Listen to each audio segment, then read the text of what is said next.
जय श्री राधे कृष्ण।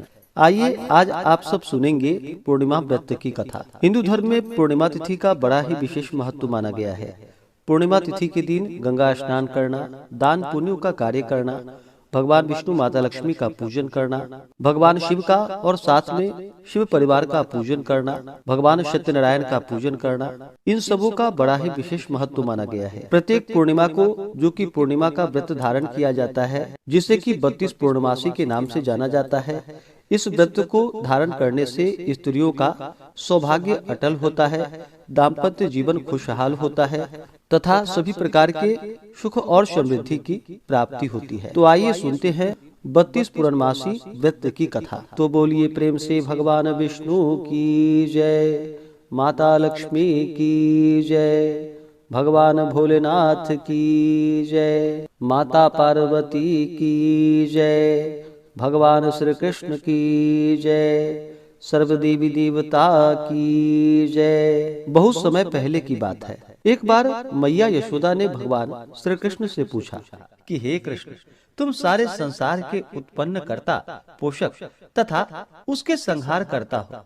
आज कोई ऐसा व्रत मुझे कहो जिसके करने से मृत्यु लोक में स्त्रियों को विधवा होने का भय न रहे तथा यह व्रत सभी मनुष्यों की मनोकामनाएं पूर्ण करने वाला हो।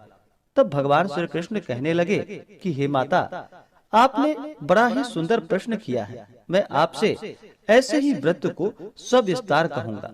सौभाग्य की प्राप्ति के लिए स्त्रियों को 32 पूर्णमासियों का व्रत करना चाहिए। इस व्रत के करने से स्त्रियों को सौभाग्य संपत्ति मिलती है। यह व्रत अचल सौभाग्य को देने वाली एवं भगवान शिव के प्रति मनुष्य मात्र की भक्ति को बढ़ाने वाला है। यशोदा माता ने कहा कि हे कृष्ण, सर्वप्रथम इस व्रत को मृत्यु लोक में किसने किया था, इसके विषय में मुझे सविस्तार कहो।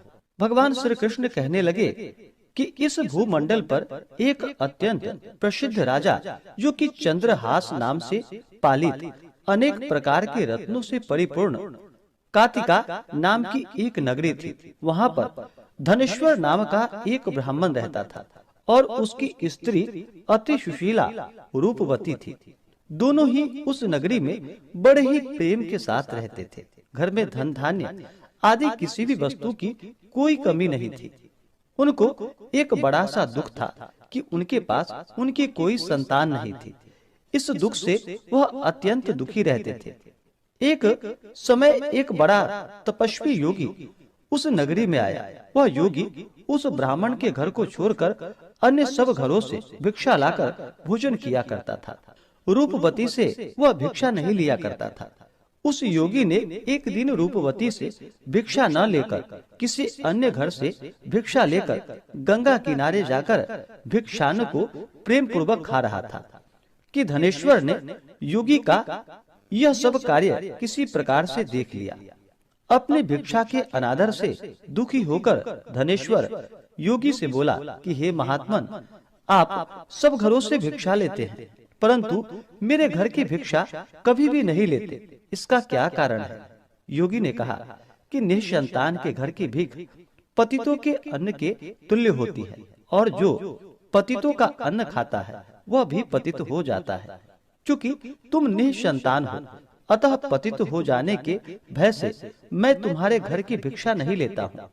धनेश्वर यह बात सुनकर अपने मन में बहुत दुखी हुआ और हाथ जोड़कर योगी के पैरों में गिर पड़ा तथा अंतर्भाव से कहने लगा कि हे महाराज, यदि ऐसा है तो आप मुझको पुत्र प्राप्ति का उपाय बतलाइए।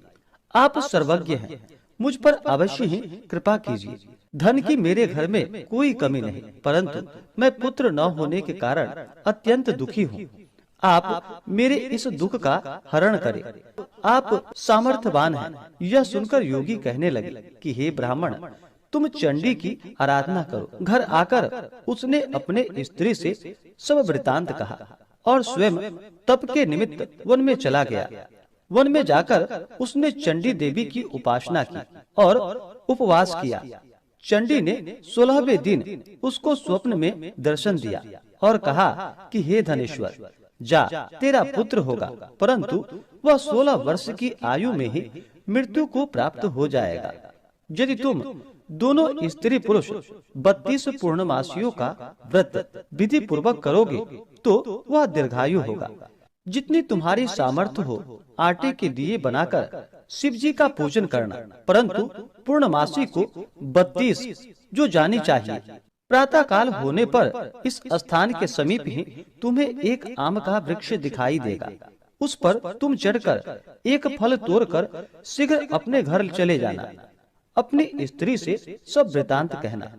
ऋतु स्नान के पश्चात वह स्वच्छ होकर भगवान शंकर जी का ध्यान करके उस फल को खा लेगी। तब शंकर भगवान की कृपा से उसको गर्भ हो जाएगा। जब वह ब्राह्मण प्रातः काल उठा तो उसने उस स्थान के पास ही एक आम का वृक्ष देखा, जिस पर एक अत्यंत सुंदर आम का फल लगा हुआ था। उस ब्राह्मण ने उस आम के वृक्ष पे चढ़कर उस फल को तोड़ने का प्रयत्न किया, परंतु वृक्ष पर कई बार प्रयत्न करने पर भी वह न चढ़ पाया। तब तो उस ब्राह्मण को बहुत चिंता हुई और विघ्न विनाशक भगवान श्री गणेश जी की वंदना करने लगा। हे दयानिधे, अपने भक्तों को विघ्नों का आप नाश करने वाले हैं, उनके मंगल कार्यों को पूर्ण करने वाले हैं, दुष्टों का नाश करने वाले हैं, रिद्धि सिद्धि देने वाले। आप मुझ पर कृपा करके इतना बल दे कि मैं अपने मनोरथ को पूर्ण कर सकूं। इस प्रकार गणेश जी की प्रार्थना करने पर उनकी कृपा से धनेश्वर वृक्ष पर चढ़ गया और उसने एक अति सुंदर आम का फल देखा। उसने विचार किया कि जो वरदान से फल मिला है वह यह है और कोई फल दिखाई नहीं देता। उस धनेश्वर ब्राह्मण ने जल्दी से उस फल को तोड़कर अपनी स्त्री को लाकर दे दिया और उसकी स्त्री ने अपनी पति के कथा के अनुसार उस फल को खा लिया और वह गर्भवती हो गई। देवी जी की असीम कृपा से उसे एक अत्यंत सुंदर पुत्र उत्पन्न हुआ, जिसका नाम उन्होंने देवी दास रखा। माता पिता के हर्ष और शोक के साथ साथ वह बालक शुक्ल पक्ष के चंद्रमा की भांति अपने पिता के घर में बढ़ने लगा। भवानी की कृपा से वह बालक बहुत ही सुंदर, सुशील और विद्या पढ़ने में बहुत ही निपुण हो गया। दुर्गा जी की आज्ञा अनुसार उसकी माता ने 32 पूर्णमासी का व्रत रखना प्रारंभ कर दिया, जिससे उसका पुत्र बड़ी आयु वाला हो जाए। 16वां वर्ष लगते ही देवी दास के माता पिता को बड़ी चिंता हो गई कि कहीं उसके पुत्र की इस वर्ष मृत्यु ना हो जाए। इसलिए उन्होंने अपने मन में विचार किया कि यदि यह दुर्घटना उसके सामने हो गई तो वह कैसे सहन करेगा। अस्तु उन्होंने देवी दास के मामा को बुलवाया और कहा कि हमारी इच्छा है कि देवी दास 1 वर्ष तक काशी में जाकर विद्या अध्ययन करे और उसको अकेला भी नहीं छोड़ना चाहिए। इसलिए साथ में तुम चले जाओ और 1 वर्ष के पश्चात इसको वापस लौटा लाना। सब प्रबंध करके उसके माता पिता ने काशी जाने के लिए देवीदास को एक घोड़े पर बैठाकर उसके मामा को उसके साथ भेज दिया। किंतु यह बात उसके मामा या किसी और को कहीं पता नहीं थी। धनेश्वर ने सपत्नीक अपने पुत्र की मंगल कामना तथा दीर्घायु के लिए भगवती दुर्गा की आराधना और पूर्णमासियों का व्रत करना आरंभ कर दिया। इस प्रकार बराबर 32 पूर्णमासी का व्रत पूर्ण किया। कुछ समय के पश्चात एक दिन वह दोनों मामा और भांजा मार्ग में रात्रि बिताने के लिए किसी ग्राम में ठहरे हुए थे। उस दिन उस गांव में एक ब्राह्मण की अत्यंत सुंदर, सुशील, विदुषी और गुणवती कन्या का विवाह होने वाला था। जिस धर्मशाला के अंदर वर और उसकी बारात ठहरी हुई थी, उसी धर्मशाला में देवीदास और उसके मामा भी ठहरे हुए थे। संयोगवश कन्या को तेल आदि चढ़ाकर मंडप आदि का कृत्य किया गया तो लगने के समय वर को धनुवार्त हो गया। अस्तु वर के पिता ने अपने कुटुंबियों से परामर्श करके निश्चय किया कि वह देवीदास मेरे पुत्र जैसा ही सुंदर है, मैं इसके साथ ही लग्न करा दूं और बाद में विवाह के अन्य कार्य मेरे लड़के के साथ हो जाएगा। यह सोचकर देवीदास के मामा से जाकर बोला कि तुम थोड़ी देर के लिए अपने भांजे को हमें दे दो, जिससे विवाह के लग्न का सब कार्य सुचारू रूप से हो सके। तब उसका मामा कहने लगा कि जो कुछ भी मधुपर्क आदि कन्यादान के समय वर को मिले वह सब हमें दे दिया जाए, तो मेरा भांजा इस बारात का दुल्हा बन जाएगा। यह बात वर के पिता ने स्वीकार कर ली। उसने अपने भांजा को वर बनने को भेज दिया और उसके साथ वह विवाह कार्य रात्रि में विधि पूर्वक संपन्न हो गया। पत्नी के साथ वह भोजन न कर सका और अपने मन में सोचने लगा, न जाने यह कैसे स्त्री होगी। वह एकांत में इसी सोच में गर्म निश्वास छोड़ने लगा। तब उसकी आंखों में आंसू भी आ गए। तब वधू ने पूछा कि क्या बात है, आप इतने उदास व दुखी क्यों हो रहे हैं? तब उसने सब बातें जो वर के पिता व उसके मामा में हुई थी उसको बतला दी। तब कन्या कहने लगी कि यह ब्रह्म विवाह के विपरीत हो कैसे सकता है? देव, ब्राह्मण और अग्नि के सामने मैंने आपको ही अपना पति बनाया है, इसलिए आप ही मेरे पति हैं। मैं आपकी ही पत्नी रहूंगी, किसी अन्य की कदापि नहीं। तब देवी दास ने कहा कि ऐसा मत करिए, क्योंकि मेरी आयु बहुत थोड़ी है। मेरे पश्चात आपकी क्या गति होगी, इस बातों को अच्छी तरह विचार लो। परंतु वह दृढ़ विचार वाली थी। बोली कि जो आपकी गति होगी वही मेरी गति होगी। हे स्वामी, आप उठिए और भोजन करिए, आप निश्चय ही भूखे होंगे। इसके बाद देवीदास और उसकी पत्नी दोनों ने भोजन किया तथा शेष रात्रि वे सोते रहे। प्रातः काल देवीदास ने अपने पत्नी को 3 नगों से जड़ी हुई एक अंगूठी दी, एक रुमाल दिया और बोला कि हे प्रिय, इसे ले लो और संकेत समझकर स्थिर चित्त हो जाओ। मेरा मरण और जीवन जानने के लिए एक पुष्प वाटिका बना लो, उसमें सुगंधी वाले एक नव मल्लिका लगा लो, उसको प्रतिदिन जल से सींचा करो और आनंद के साथ खेलो कूदो तथा उत्सव मनाओ। जिस समय और जिस दिन मेरा प्राणांत होगा ये फूल सूख जाएंगे और जब ये फिर हरे हो जाएं, तो जान लेना कि मैं जीवित हूँ। यह बात निश्चय करके समझ लेना, इसमें कोई संशय नहीं। यह समझाकर वह चला गया। प्रातः काल होते ही वहाँ पर गाजे बाजे बजने लगे और जिस समय विवाह के कार्य समाप्त करने के लिए वर तथा सब बाराती मंडप में आए, तो कन्या ने वर को भली प्रकार से देखकर अपने पिता से कहा कि यह मेरा पति नहीं है, मेरा पति वही है जिसके साथ रात्रि में मेरा पानी ग्रहण हुआ था। इसके साथ मेरा विवाह नहीं हुआ। यदि यह वही है तो बताए कि मैंने इसको क्या दिया। मधुपर्क और कन्यादान के समय जो मैंने भूषण आदि दिए थे उन्हें दिखाए तथा रात में मैंने क्या गुप्त बातें कही थी वह सुनाए। पिता ने उसके कथानुसार वर को बुलवाया। कन्या की यह बातें सुनकर वह कहने लगा कि मैं कुछ नहीं जानता। इसके पश्चात लज्जित होकर वह अपना सा मुंह लेकर वहाँ से चला गया और सारी बारात भी अपमानित होकर वहाँ से लौट गई। भगवान श्री कृष्ण बोले कि हे माता, इस प्रकार देवीदास काशी विद्या अध्ययन के लिए चला गया। जब कुछ समय बीत गया तो काल से प्रेरित होकर एक सर्प रात्रि के समय उसको डसने के लिए वहाँ पर आया।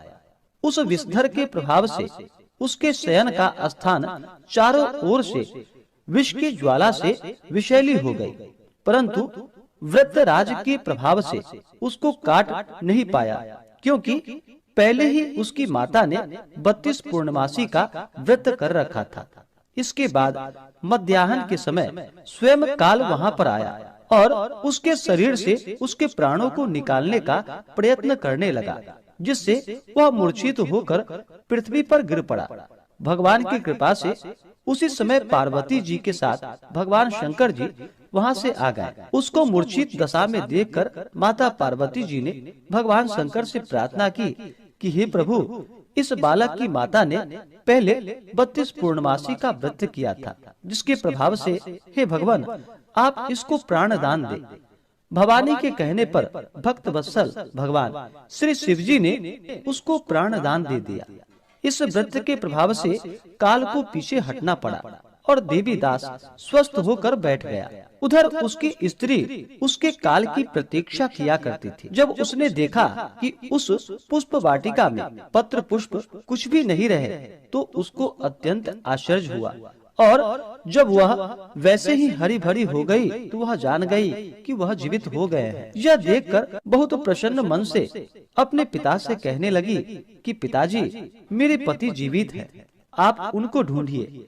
जब 16वां वर्ष व्यतीत हो गया तो देवीदास भी अपने मामा के साथ काशी से चल दिया। इधर उसे उसके ससुर उसको ढूंढने के लिए अपने घर से जाने वाले थे। वह दोनों मामा भांजा वहाँ पर उसी समय आ गए। उनको आया देखकर उसका ससुर बड़ा ही प्रसन्नता के साथ अपने घर में उसे ले गया। उस समय नगर के निवासी भी वहाँ पर इकट्ठे हो गए और सबने निश्चय किया कि अवश्य ही इस बालक के साथ इस कन्या का विवाह हुआ था। उस बालक को जब कन्या ने देखा तो वह पहचान ली और कहा कि यह तो वही है जो संकेत करके गए थे। तदुपरांत सभी कहने लगे कि भला हुआ जो यह आ गया, और सब नगरवासी ने आनंद मनाया। कुछ दिन के बाद देवीदास अपनी पत्नी और मामा के साथ अपने ससुर के घर से बहुत सा उपहार आदि लेकर अपने घर के लिए प्रस्थान किया। जब वह अपने गांव के निकट आ गया तो कई लोगों ने उसको देखकर उसके माता पिता को पहले ही जाकर सारी खबर बता दी। तुम्हारा पुत्र देवीदास अपनी पत्नी और मामा के सहित आ रहा है। ऐसा समाचार सुनकर पहले तो उन्हें विश्वास ही नहीं हुआ, किंतु जब और लोगों ने भी आकर उनकी बात का समर्थन किया तो उनको बड़ा आश्चर्य हुआ। लेकिन थोड़ी देर में ही देवीदास ने आकर अपने माता पिता के चरणों में अपना सिर रखकर उन्हें प्रणाम किया, और उसकी पत्नी ने अपने सास व ससुर के चरणों को स्पर्श किए। तो माता पिता ने अपने पुत्र और पुत्र वधू को अपने हृदय से लगा लिया और दोनों की आंखों में प्रेमाश्रु बहने लगे। अपने पुत्र और पुत्र वधू के आने की खुशी में धनेश्वर ने बड़ी भारी उत्सव किया और ब्राह्मणों को भी बहुत सी दान और दक्षिणा देकर ब्राह्मणों को संतुष्ट व उन्हें प्रसन्न किया। भगवान श्री कृष्ण जी कहने लगे कि इस प्रकार धनेश्वर 32 पूर्णमासियों के व्रत के प्रभाव से पुत्रवान हो गया। जो भी स्त्रियां इस व्रत को करती हैं, वे जन्म जन्मांतर में वैधव्य का दुख नहीं भोगती और सदैव सौभाग्यवती रहती हैं। यह मेरा वचन है, इसमें कोई भी संदेह नहीं है। यह व्रत पुत्र पौत्रों को देने वाला तथा संपूर्ण मनोकामनाओं को पूर्ण करने वाला है। 32 पूर्णमासियों के व्रत करने से व्रती की सभी इच्छाएं भगवान शिव जी की कृपा से पूर्ण हो जाती हैं। तो बोलिए प्रेम से भगवान विष्णु की जय, माता लक्ष्मी की जय, भगवान श्री कृष्ण की जय, भगवान भोलेनाथ की जय, माता पार्वती की जय, सर्वदेवी देवता की जय। तो आशा करता हूँ कि यह जानकारी आपको अच्छा लगा हो। ऐसे ही ज्ञानवर्धक जानकारियाँ प्राप्त करते रहने के लिए चैनल पे अगर आप पहली बार आए हैं तो चैनल को लाल बटन दबा करके सब्सक्राइब करें, साथ में बेल आइकन घंटी को दबाएं ताकि आने वाली वीडियो का नोटिफिकेशन आपको समय से मिलता रहे। वीडियो को लाइक करें, शेयर करें, सुखी रहें और स्वस्थ रहें। जय श्री राधे कृष्ण। धन्यवाद।